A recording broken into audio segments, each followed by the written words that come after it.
Hello, everyone, wherever you are in the world. This is another episode of Page Turners Plus. Today, we have a very special discussion program for you. We'll be discussing Marcia Douglas's The Marvelous Equation of the Dread. To tell you a bit more about Marcia Douglas and this novel, we have Paula. Thank you, Raul J. Marcia Douglas is a Jamaican American novelist and poet. She's a professor of Caribbean literature and creative writing at the University of Colorado, Boulder.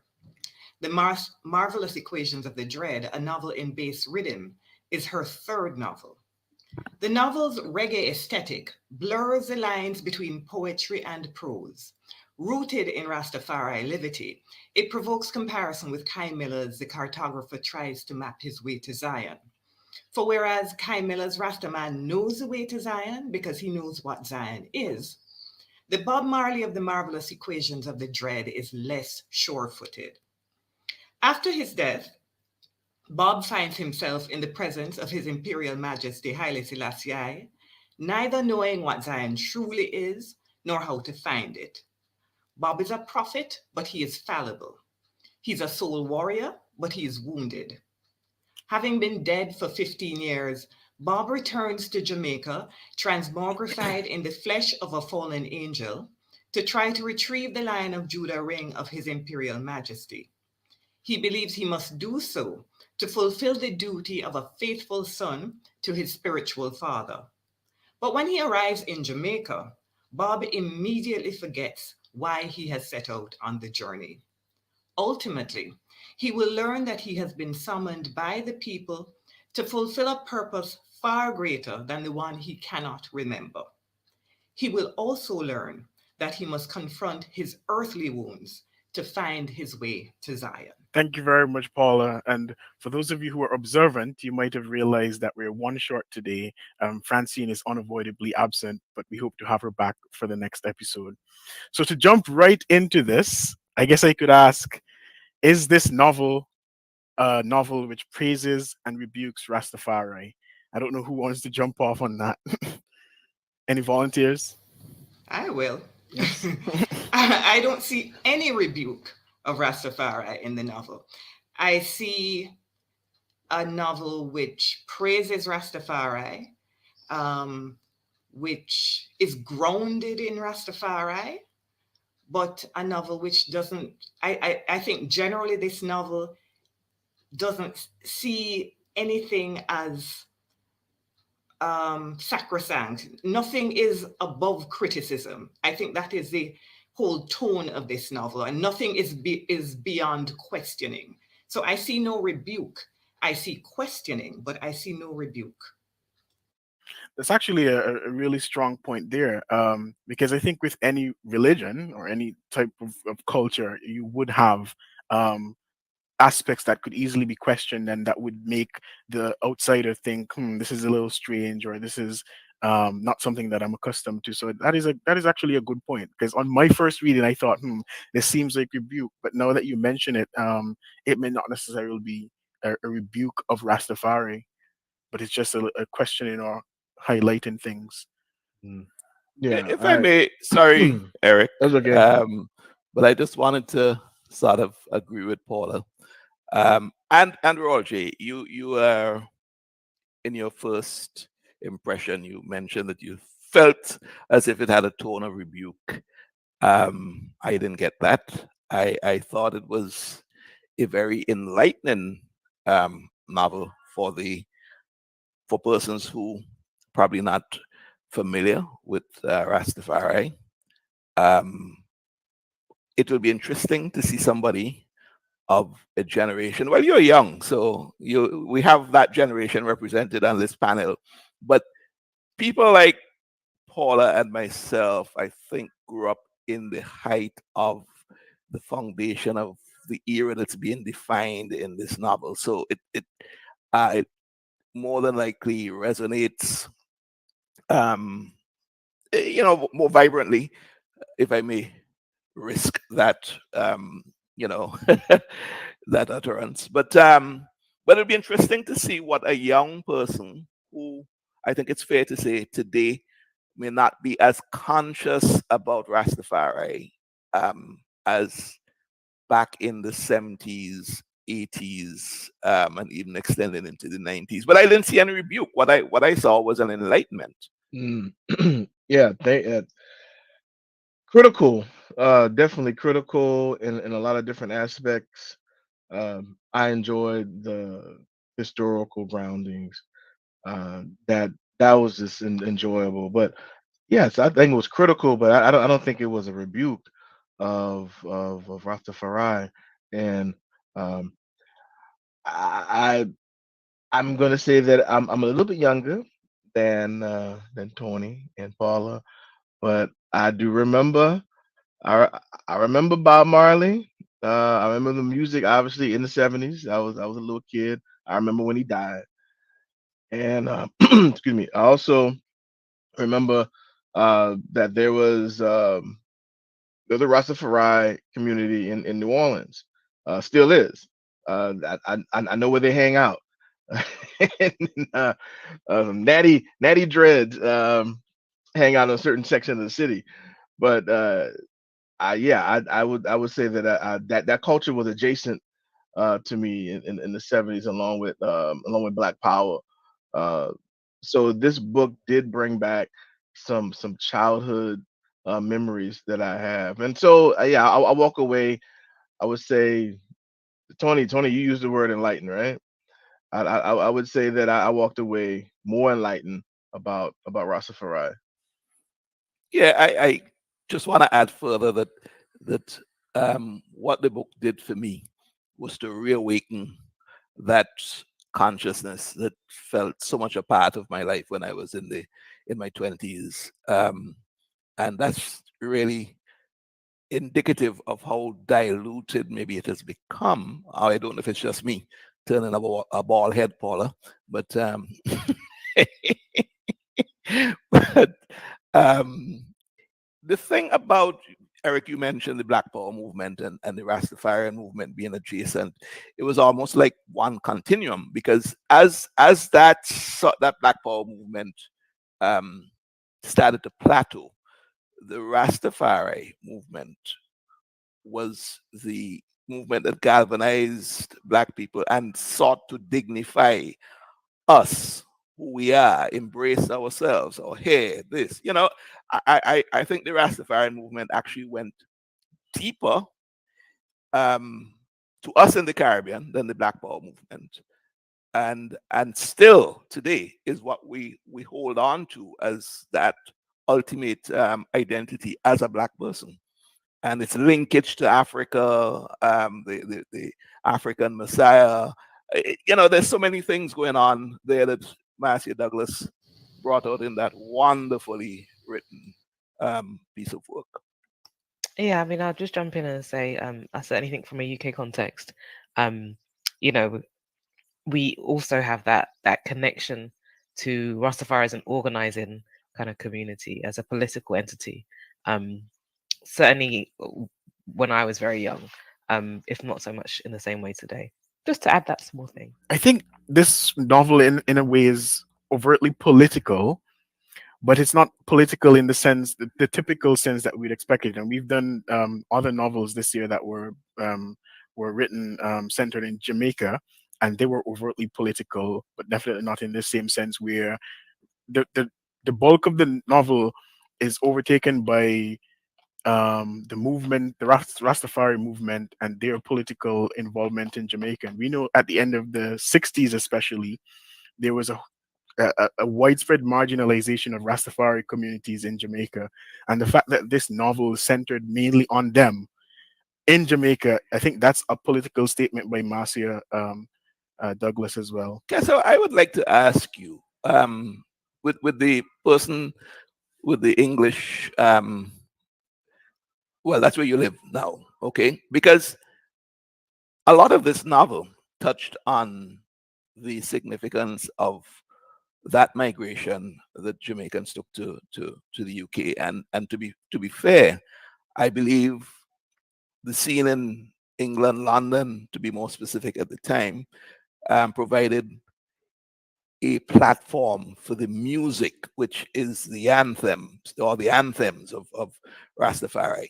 I think that provided a platform to get the music out there. And I believe that that's where the fertilization took place. And that's how it permeated through in a global sense, right? So I think London played a very critical part in this whole link, and I believe Marcia Douglas was dealing with that as well, in how she stitched together the novel.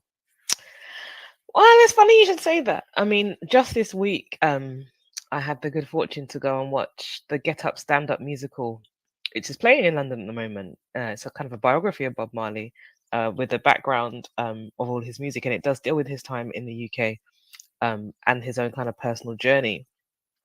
And through it, I think I say that because I think that it's in the West End of London. It's a great musical. The music is fantastic. It's all live.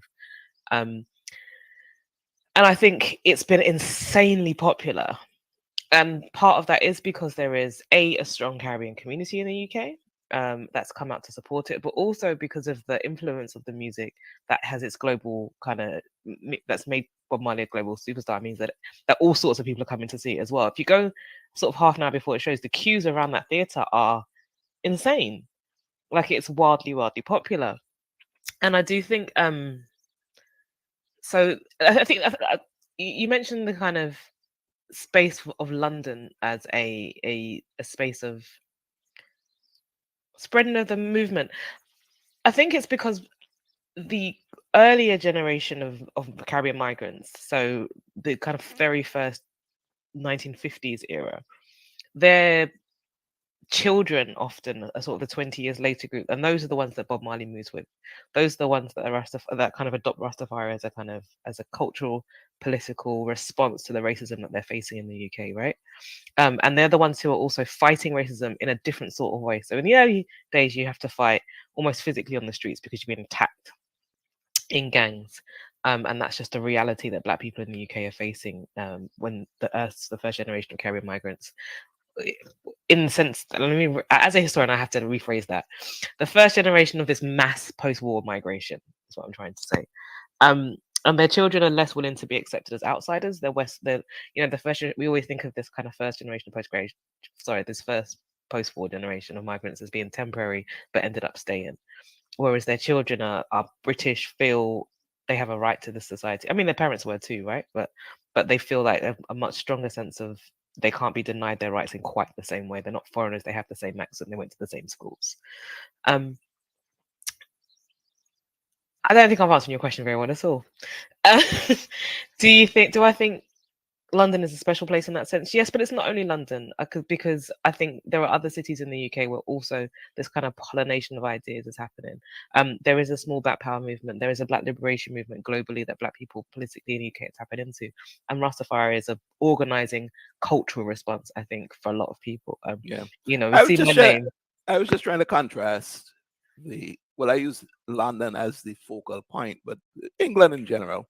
Well, I was just trying to contrast it with, say, Eric, you in the United States would not have had the same energy around Rastafari as but it wasn't just Bob Marley. There were people before Bob Marley on the music scene as well. And reggae had a huge root in London, well, England, right? I feel like I'm not qualified to talk about music history in the same way anymore. Well, I can Well, point out that in the United States, it was actually Boston. Boston, for some reason, um, that was the place where the United States got introduced to reggae. I mean, there was small, um, well, a growing Caribbean community in Boston in the 1960s, and that was the place. But also just up the road from Boston, in Toronto. Uh, so yeah, there were these deal with North American enclaves. But I think you're right. But yeah, I would agree with you, Tony, that in the United States, Rastafari uh, was. I mean, we knew about it, especially in like chocolate cities like New Orleans or Washington D.C.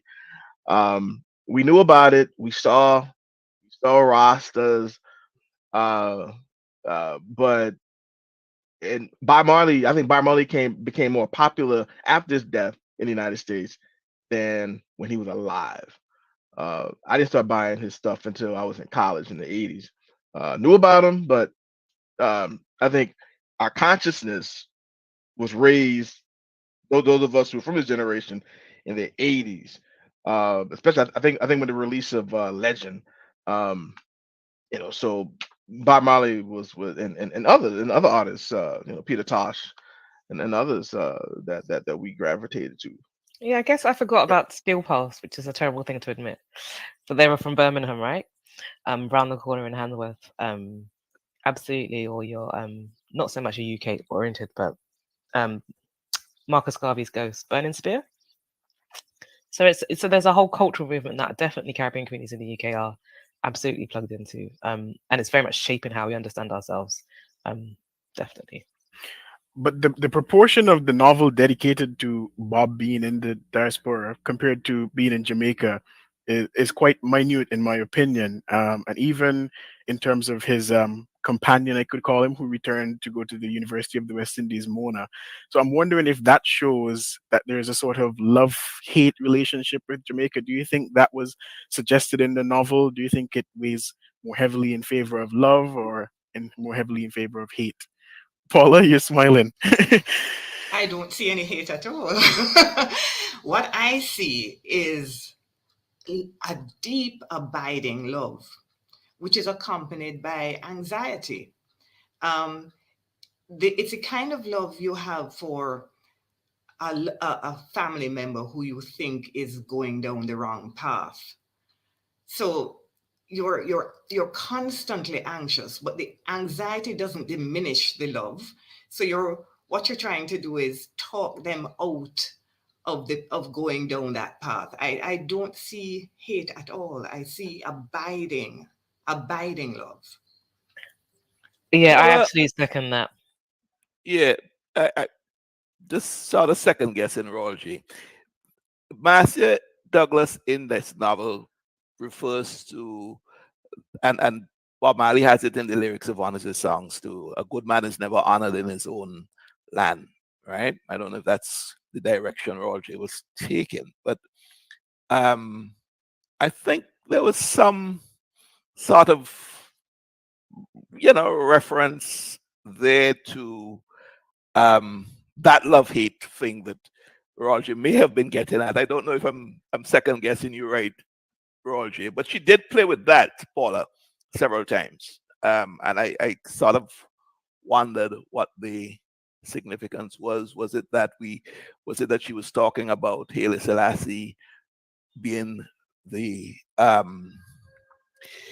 second coming of Christ, but not being recognized um, as that? I don't know why she was playing a lot with those lyrics that Bob had in Let his me tell you song. why I think that this cannot be conceived as any kind of hate of Jamaica.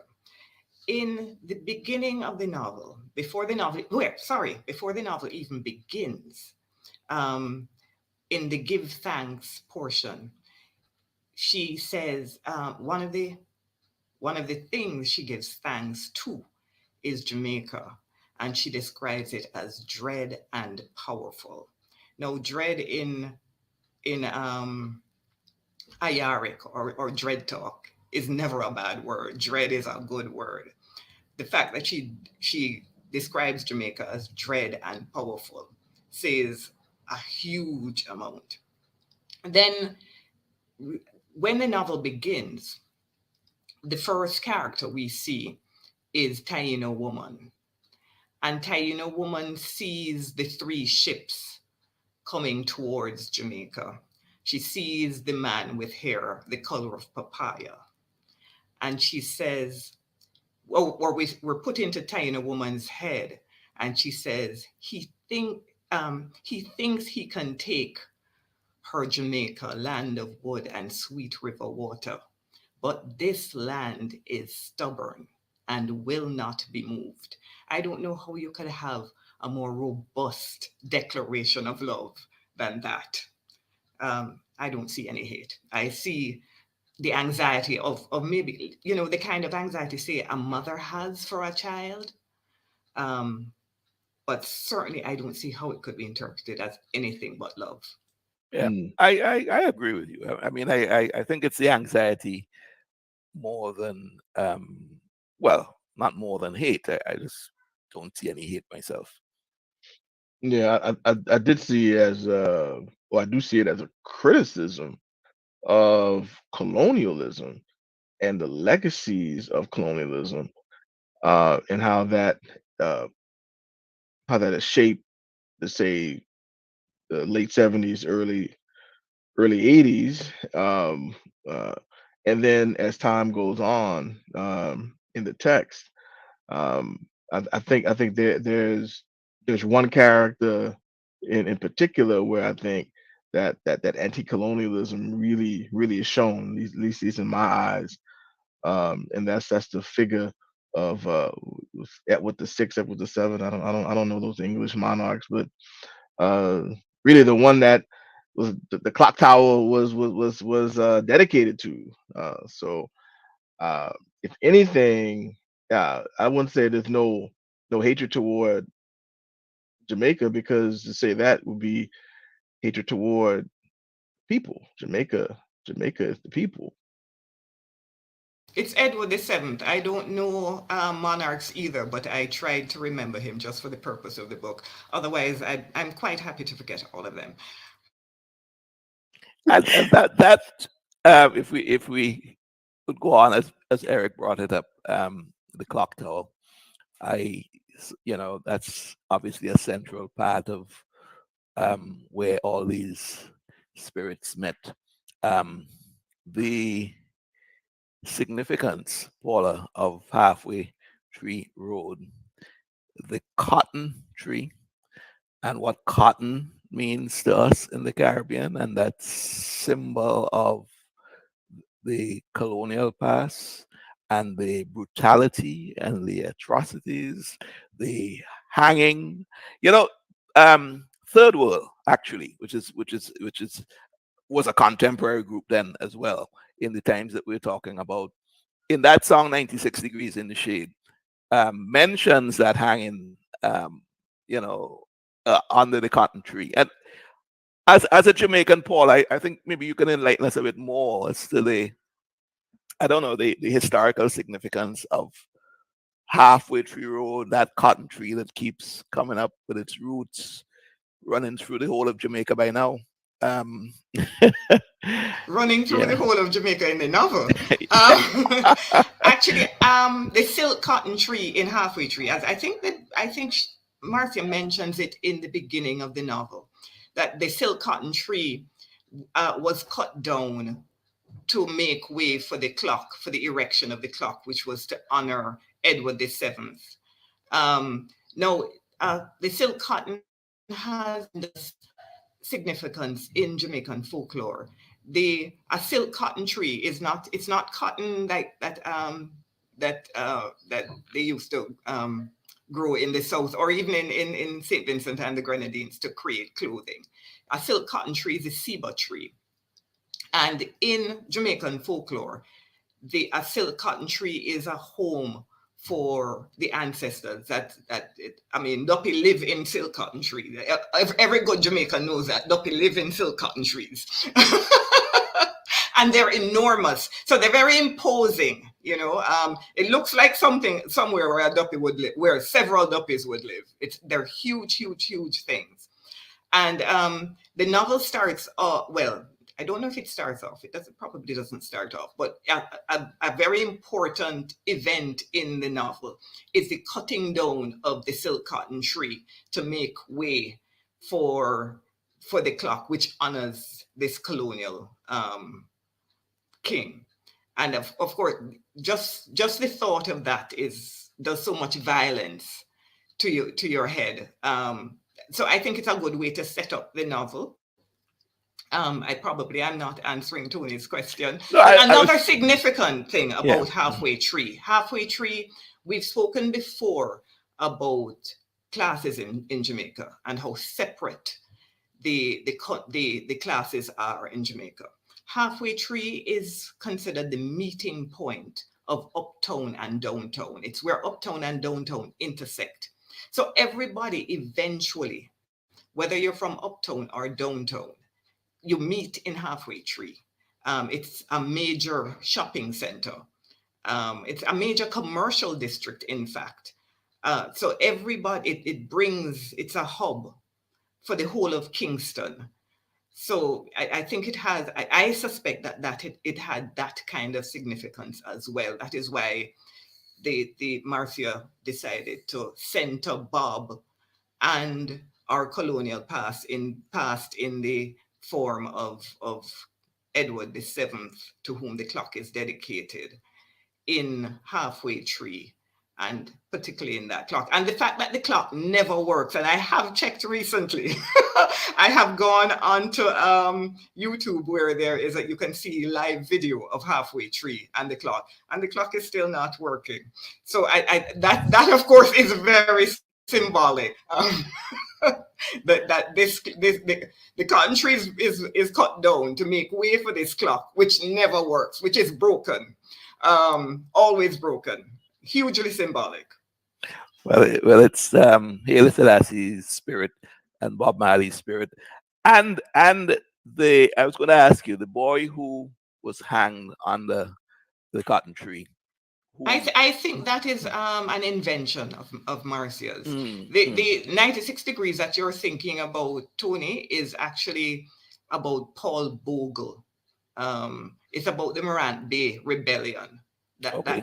Yeah. So it's not at all something that's centered in So Kingston. they're not connected. No, they're Yeah. not. Right. So that invention of Marcia with the youngster who died with a word on his tongue, but we never get to know what it is. Yeah, that's I think he's just there for symbolic reasons. He's not meant to be real. Can I ask sorry, a question? No, speak just as kind of riffing off your discussion about the character. So one of the things I really liked about the book is the way it draws in such a wide number of characters. Some of them are real, some of them fiction, as you were kind of discussing, which is why the question popped into my head. And I just wondered, were there any characters who appeared that surprised people? Well, Kesua, before we get into that, as you mentioned characters, I think this would be a really good time for our listeners and viewers to see and hear Marcia Douglas in action, reading from a section of this beautiful novel. Hello, I am Marcia Douglas, and I am reading from the Marvellous Equations of the Dread. I'm going to share a short passage for you from the section Rastaman on the Run. And just to set this up a little bit, in this scene, Bob Marley has entered into a spirit yard with many other characters who have likewise returned from the dead. We need a plan, Nanny says. Something great, same as we imagine we nation, yet simple as a goat's milk. That's how the Maroons defeated the enemy. Who would have believed that we could defeat the British with a few roots and river stones and so-so weeds?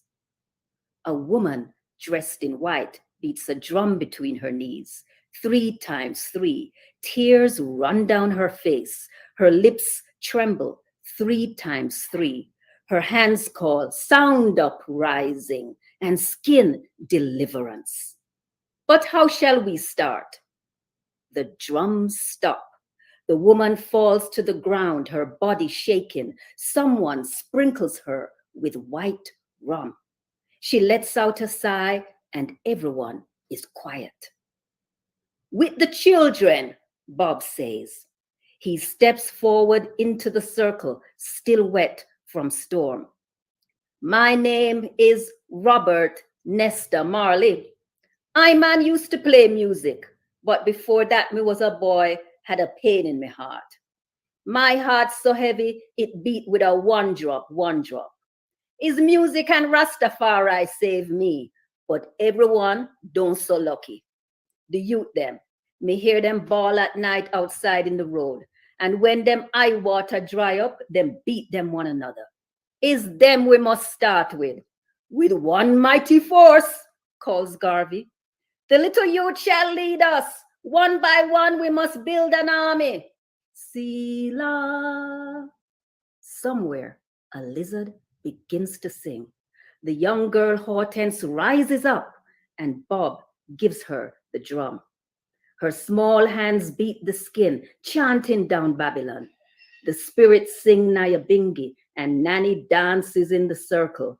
She grasps the hem of her skirt as her feet inch the ground, working the perimeter. There is a scent of white rum and a swirl of mango leaf and bird feather. And this is how the drums speak. Zion train coming, Zion train coming. People get ready, Zion train coming. Zion is a place inside, calls Garvey. And this is what the drums speak. Set the children free, set the children free, set the children free. Patsy zips up her boots and dances with Nanny in the circle. Who can't clap, sing? Who can't sing, clap? Who can't testify, dance, she calls. Her feet dip and part, dip and part. A drought travels her spine and rises to her head. It pushes at the space between her scalp and funeral wig. She closes her eyes and whispers, rah. For this is what the drums speak. Zion train coming, Zion train coming. Children get ready, Zion train coming. And the woman with the furious plait begins to cry, for she sees her great grands far, far on the other side. They have her guinea cheekbones and ashy skin. Zion is a place inside, she calls, hoping they will hear. And her bare feet dance the words into the dust of the dirt road. Zion is, her heels treading faster. Zion is, go the drums. And spirit feet massage the ground. But this is the real reason there are almost 200 little earthquakes on the island per year. And why you should pay attention when the photo on the living room wall shifts sideways, your feet unsteady in the hallway. For this is how the long dead rock our fever babies or shake the youth from don't care. So, Kesua, just before we took the reading, you were talking about our favorite characters. Would anyone like to talk about their favorite characters and why? And I don't think Kesawa was asking about favorite characters. Mm. Kesawa asked whether any character surprised us. And I'd like to answer that question. Meherene, she surprised me. The lady who started off as a maid, a chambermaid to Haile Selassie, and became his lover. I was impressed that Marcia went there. What I find about the novel, I find it how it treats sexuality very interesting. Throughout the novel, I think Marcia suggests that sexuality should not be closed in all kinds of mystery, that it's normal.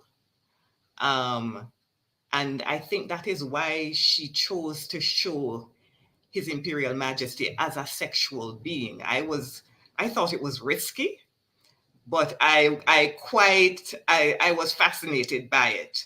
And another thing too about sexuality is she shows the relationship between Bob and Lena, which in my mind never actually turned into something sexual, even though it was always going there. I don't know. I can see that I can see how you could interpret that it was sexual.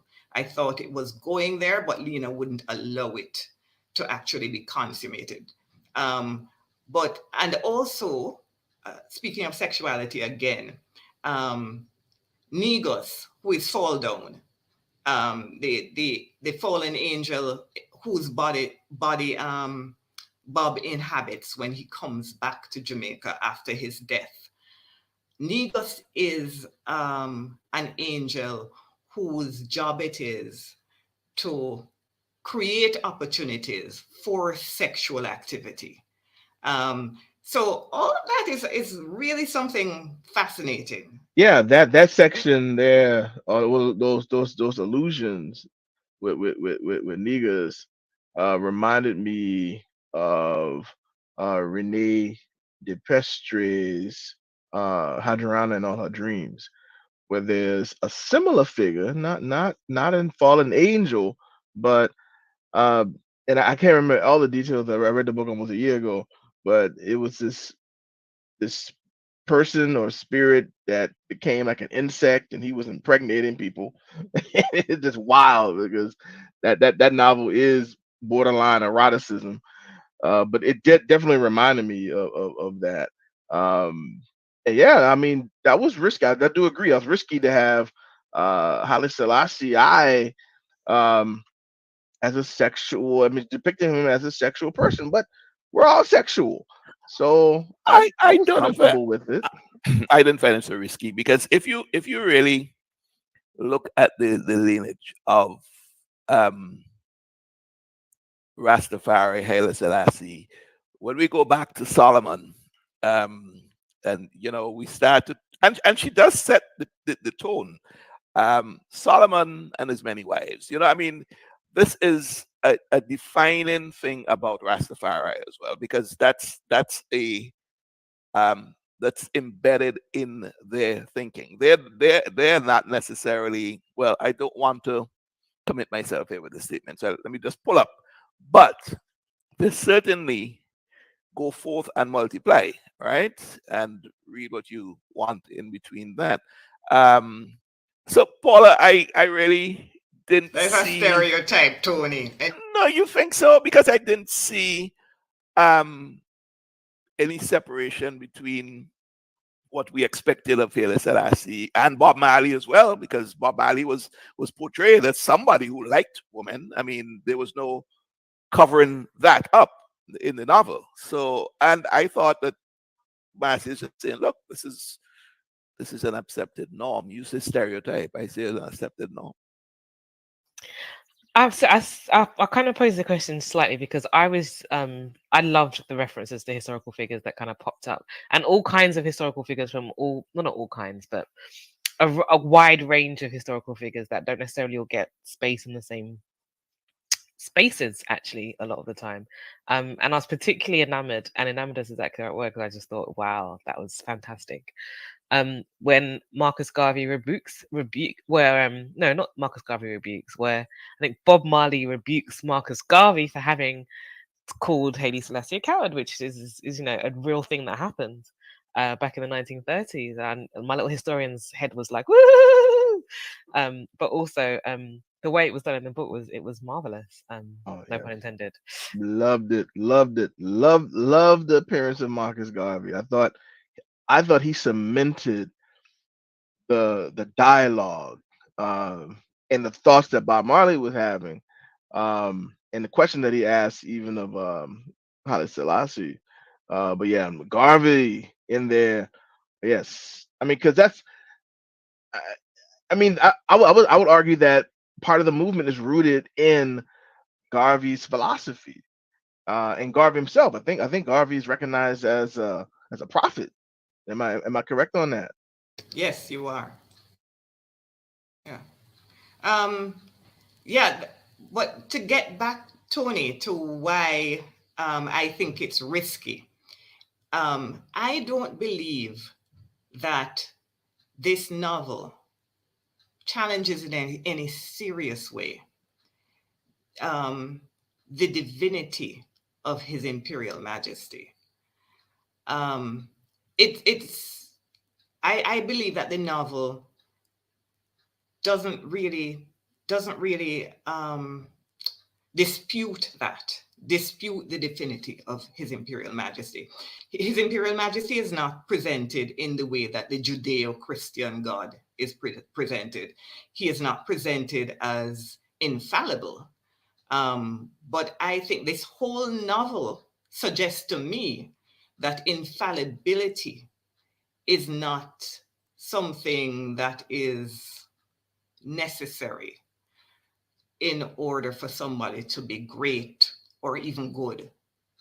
I think that is a strong message that this novel presents, that you needn't be infallible to be a great person. Speaking of Bob, His Imperial Majesty in the novel says, even great persons, I can't remember the exact quote, sometimes they don't learn as fast as they should. But you know, so that is a theme I see running through the novel, that goodness and greatness are, infallibility is not a requirement, because it speaks about not only Bob's failings, not only His Imperial Majesty's weaknesses. We already mentioned Marcus Garvey. It seriously challenges, Bob seriously challenges Marcus Garvey on that issue of his pronouncement on his Imperial Majesty. So yeah. And not only that, others challenge Marcus Garvey as well. And I think it's interesting that she chooses sometimes women to bring out as characters to highlight the weaknesses of the men, as you've mentioned, you know, because we're talking at something of a triumvirate of major figures, right? Marcus Garvey, Bob Marley, and Haile Selassie. But each of them is not, I don't want to say brought down by a woman, that's not what I mean, but each of them has interaction. I remember what I think I remember what you're referring to, Kesawa, where the dance hall queen Patsy challenges Marcus Garvey. She says, too much preaching. There's too much preaching. And he agrees with her. Sorry, go ahead. No, but at the same time, the irony of that is, of course, she's like, what we need is to go back to Africa. So there's also a lack of kind of understanding about who you're attacking, right? Not really, because Garvey, I think Marcus Garvey in the novel, he agrees that the go back to Africa message that he was putting forward is no longer necessary, because one of the things he says is that we need to go back to Africa in our minds. You know, speaking of Rastafari, because Rastafari is so important to this book, one of the things Rastafarians often say is Africa was born in us. And it's a phrase that I love so much, because I don't have to be born in Africa to claim my Africanness. It's born in me. And I think it's a similar message that Marcus Garvey is modifying his message in the novel. He is suggesting that the going back to Africa is something we need to do in our minds, just as the search for Zion is something that it has to be done in our minds. It's not a physical place that we need to go to, right? And that the novel says that very, very clearly, that it's in our minds. Well, and Peter Tosh captures that Africanness in one of his songs. I can't remember the name of the song, but it's no matter where you come from, as long as you're a black man, you're an African. That you know, you just reminded me of that, and I think that's what Peter Tosh was also capturing. It's born in you. You're black. You're African. You don't have to be going back to Africa or born in Africa to prove that you're an African. So I think that's a fair point, Paula. Here. That's what I preach. You know, and I don't think I can preach that enough in my teaching and my scholarship. But there is one character that goes to Africa. We haven't mentioned him yet. Actually, yeah, there's one, and I think he's an important character, even though he doesn't get a lot of time. but I think he's really, really important. Riverman? That's who you're Yes, referring to? Yes. yes. Yeah. So tell me, Eric, why do you think he is such an important character? I'm curious. I think he's important because of his role, uh, his his role as like a sweeper, um, in and around Haile Selassie's apartment, and in the apartment, and he works in proximity to uh, the chambermaid Meheran, uh, and he knows what's going on, but he chooses to remain silent, and he's accepting of certain things. So I think your point before, Paula, about the unnecessary quality of infallibility, I think is reflected in his, let's call them actions, even though he chooses to remain silent, and he was almost blamed for being like a rat. Um, but he didn't see it on outside. He didn't seem like he knew what was going on, but really he did. He knew exactly what was going on. So he was really attentive. Um, and that was a key moment in the history of Ethiopia that she places him in.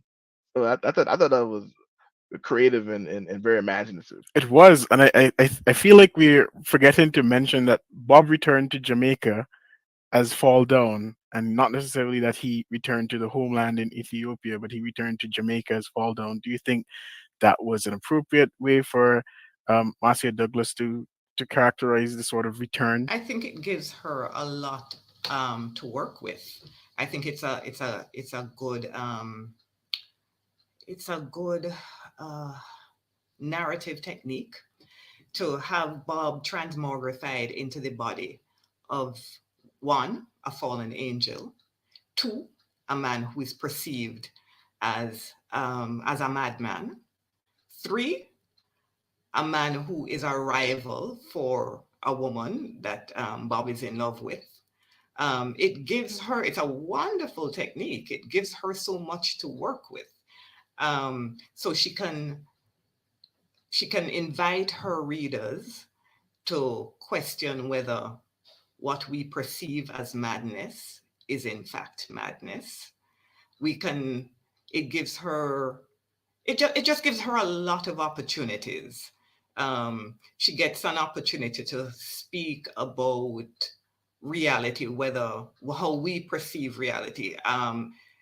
That the, is this the only this sphere that we live in now? Is this the only reality there is? Because I think the novel suggests that there are other realities, that there are other realms, spiritual realms that are just as real as the realm in which we live in. So I just think it's a really good narrative technique to have created this character.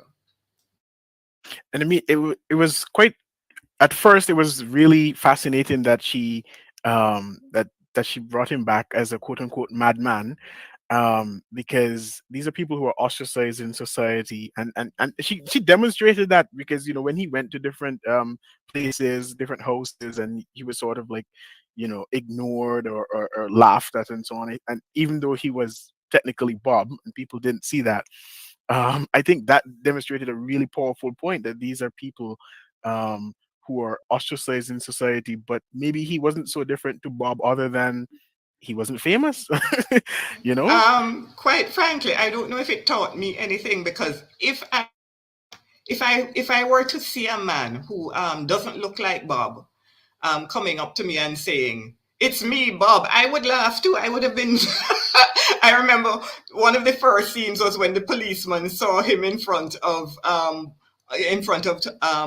56 Hope Road.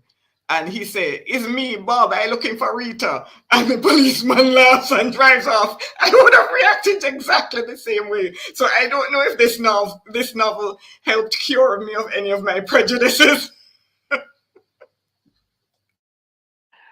But it's also a play on that whole thing about returning is also, to me, I don't know if I'm going too deep, but it's also that religious thread of the I'm not saying Bob is a third coming of Christ, but it's this whole idea that these people return, and when they return, you won't recognize them.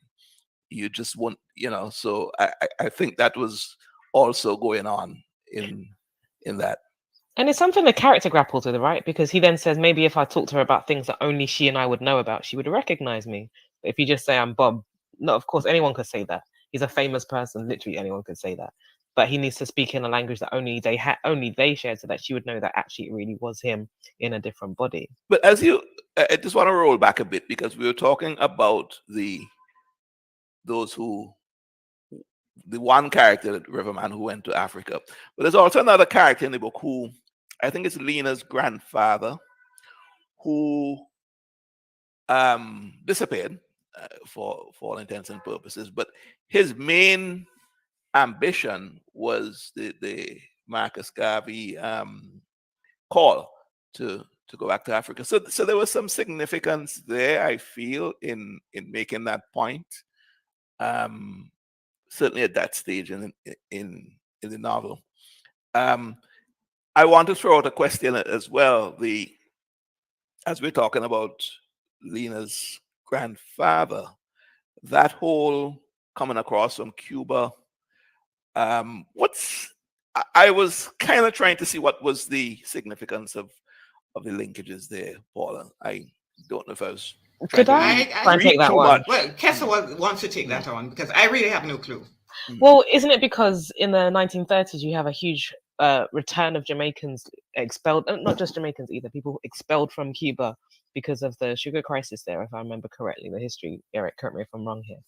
And so you do have this, and so a lot of the time we think about the labor rebellions in the 1930s, people say that people who have been in Cuba were a big part of it, and obviously, and not obviously, but also Cuba was a big center for UNIA activity.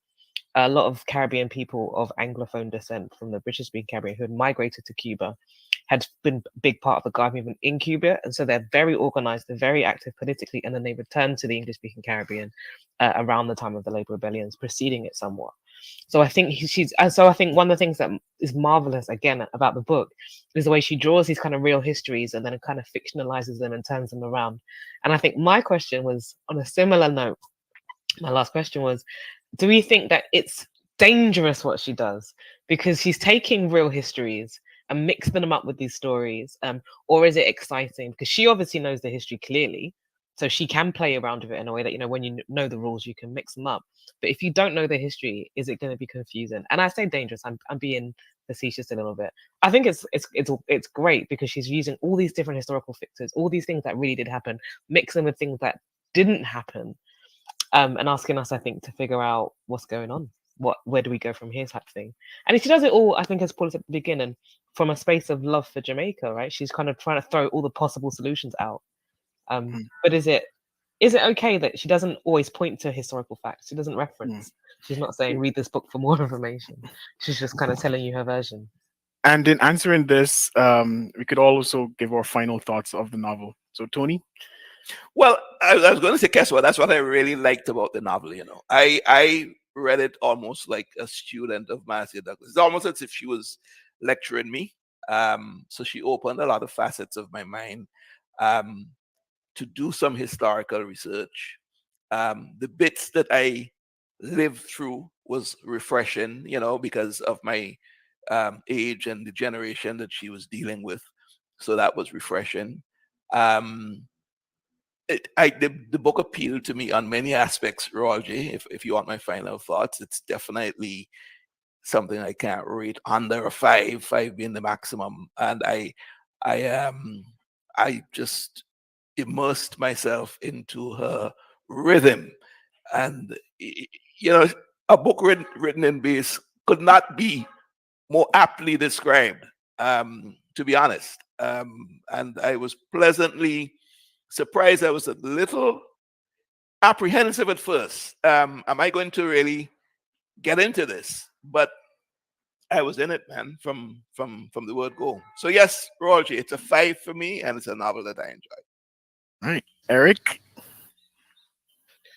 Yeah, I mean, as I mentioned before, the historical references were just great, and I had no problems with the interspersing of people like Bob Marley's father um, into putting him in the same space with Marcus Garvey, but at a different time in the clock tower, and that section had me laughing.